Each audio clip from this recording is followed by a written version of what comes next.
It's heading toward the end of August, and it's dawning on me that I haven't been anywhere since July 4th.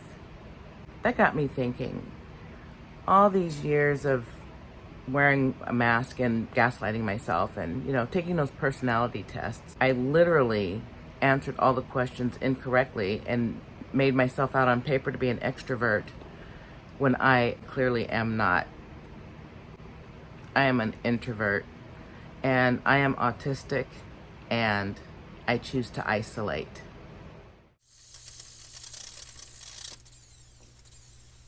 So I've realized I've put up strong walls and strong fences around myself. I started constructing them as early as the age of 4. So I use the walls I've built, the fences I've made, to hide who I am and to hide what I feel, because it never seemed to fall in line with everyone else. I realized that masking and camouflaging was brilliant because I could hide amongst the typicals. I could hide and I could make them feel comfortable about my surroundings, about me. Those of us that are autistic, especially later on in years, I don't think we realize how young we've had to change and pretend to be someone else. And when you go back and look at it, you realize that neurotypicals, those typical normals, don't take time to figure out who we are. They don't want to take time to figure out who we are because we should be like them, you see? So then what do? We're the logical ones. We're the black and white thinkers. We're like, okay, well, if we're going to enmesh into this society that's not paying attention to us and learning about us, well, then we'll learn about them. So we watch and we mimic and we mask up and we grow into this new person that we have constructed like a scene in a play.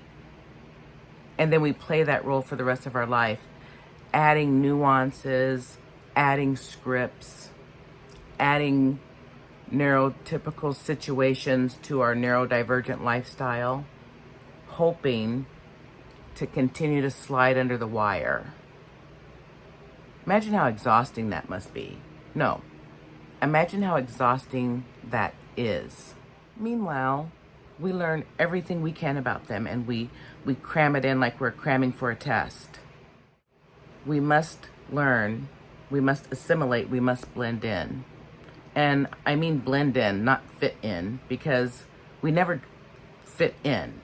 And have you noticed, if you think about it, no matter how much you masked, no matter how much you camouflaged yourself, there was still that little odd bit of you that people could pick up on and that they would judge you for. If you know, you know. Someone always noticed that I was the weird girl. With all of that said, think about why we burn out and why we're exhausted all of the time. Imagine we're trying to fit into this world that doesn't quite fit. It doesn't wear, we can't wear it well, okay? And take communication, for example. I have struggled with communication my whole life because I can't look directly in the person's eyes, so I look right here, And while they're talking, I not only have to deal with my autistic side, but I also have to deal with my ADHD side and my impulsive side. And so you're talking to me and I'm thinking to myself, remember what they're saying. I got to remember what they're talking about. Oh, yeah, but I got to remember to say this. And then right there, I've already lost you. And it's like, okay, so I need to remember, I want to say this, I want to say, oh, I'm just going to blurt it out right now. Blah, blah, blah, blah. And then you blurt it out and you interrupt them. And then you're rude. But you're not rude. You needed to get it out before it was gone because it was important what they were saying and you wanted to respond. The autistic side of me is like, are you making eye contact? What's your face look like? What's their face look like? Are you looking like you're paying attention? Are you looking engaged? Are you trying to keep all these noises out and the bright lights and the things moving, and you're trying to stay focused on what they're saying, but you can't. And then you do that 24 hours a day, 7 days a week, whether you're talking to someone or whether you're talking to yourself or whether you're just trying to exist. My ADHD brain never shuts off. It's constantly going and constantly having things to say and do. And this side is constantly saying, but is that logical? And is that something that we can do together? Or are we in conflict with that? And in the meantime, me in the middle, I'm confused. I'm confused because I've masked so long and camouflaged for so long and gaslit myself for so long that at this moment, I'm literally believing everything that comes at me. It must all be right. I must feel this way for real. And now, do I want to take the time to sort it out? Or do I want to take the time to just let it wash over me to become me? But with all of that said, at the end of the day, I find isolation comforting. I find it comforting and I find it safe. I find it safe from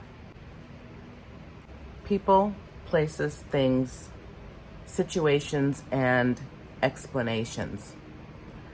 And it's the explanations for me that I find most exhausting. How do you explain to neurotypicals when they're like, oh, if you're feeling down, go out and hang out with people, or come out, or, let's go somewhere, let's do something.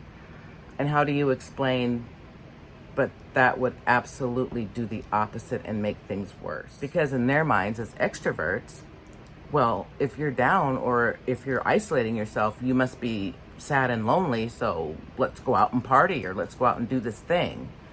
And that's the last thing I want to do. For me, hanging out with people does not make me feel better. I came across a psychologist today on YouTube, and she was talking about the effects of social isolation for neurotypicals. And it was really interesting what she had to say. She said that social isolation changes the brain, that our brains are wired for social isolation, and when we don't get it, our brains lose nerve connections in certain parts of the brain. And those parts of the brain included these 5 things. The ability of reading someone's emotional expressions, remembering and recognizing faces, being able to interpret someone's voice and their meaning behind the voice, being able to empathize with another person, and being able to appreciate that they have their own desires, goals, and intentions. And I listened to that and I backed it up again and I was like, wow, that was specifically for neurotypicals when they lack social interaction. And ironically, it explains how autism feels to me on a daily basis. I struggle with all 5 of those things. And those are just normal everyday struggles for me. And I'm thinking to myself, wow, for the extroverts, the neurotypicals, for those things to happen, that's severe social isolation for them. But then they can recharge by being with people. Whereas for someone like me, being with people is just going to completely zap my energy and just, take me down to a level of exhaustion where, I'm going to burn out and, sleep for a week. Go to a party, go home, and then you need, 2-3 days of rest to recover. That's me. Anyway, I was just thinking about isolation lately, and how I isolate myself, and how I don't feel bad about it, and how I've always kind of isolated myself, you know, even when I was a teenager, you know, at home growing up, just hanging out in my room all the time, you know, just me, and either reading books or listening to music. And so, yeah. Do you isolate? Why do you isolate? Do you like it? Do you do it on purpose?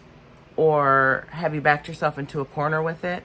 Does it bother you when you isolate? Does it make you feel lonely or alone? I've never felt lonely or alone in my isolation. And I probably never will, since I'm, you know, my age now, and I've never felt that before, but I don't know, maybe I will in the future. How are you feeling about it? Are you isolating? And when it's time to get out there and unisolate, how does it make you feel afterwards? Share down below in the comments so I don't feel like I'm the only one, so that'd be great. Anyway, you guys have a great rest of your day, and I will see you in my next video.